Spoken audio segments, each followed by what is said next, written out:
آج ہم class charm کے اردو کے سبق نمبر 2 کا مرکزی خیال کرنے جا رہے ہیں۔ سبق نمبر 2 ہمارا نبی ایک نعت ہے۔ اس سے پہلے ہم نے اشعار کی تشریح کی تھی۔ آج ہم اس کا مرکزی خیال کریں گے۔ مرکزی خیال کسی ایسی مختصر تحریر کو کہتے ہیں جو کہ تمام نظم کا احاطہ کرتے ہوئے ہمیں تمام ضروری معلومات نظم کے بارے میں تمام ضروری معلومات دے دے۔ تو مرکزی خیال، اس نظم کا مرکزی خیال کچھ اس طرح سے ہے۔ زیر مطالعہ نعت بہت خوبصورت نعت ہے جس میں شاعر فراغ روحوی نے نہایت سادہ اور آسان فہم الفاظ میں آپ صلی اللہ علیہ وسلم کی تعریف بیان کی ہے۔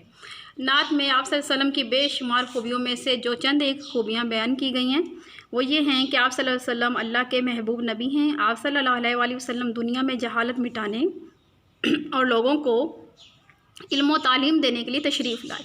آپ صلی اللہ علیہ وسلم کی آمد کا مقصد لوگوں کو اللہ تعالیٰ کی پہچان کروانا اور انہیں صرف اللہ تعالیٰ کی عبادت کرنے کا درس دینا تھا۔ آپ صلی اللہ علیہ وسلم نے اللہ کے احکامات دنیا تک پہنچائے۔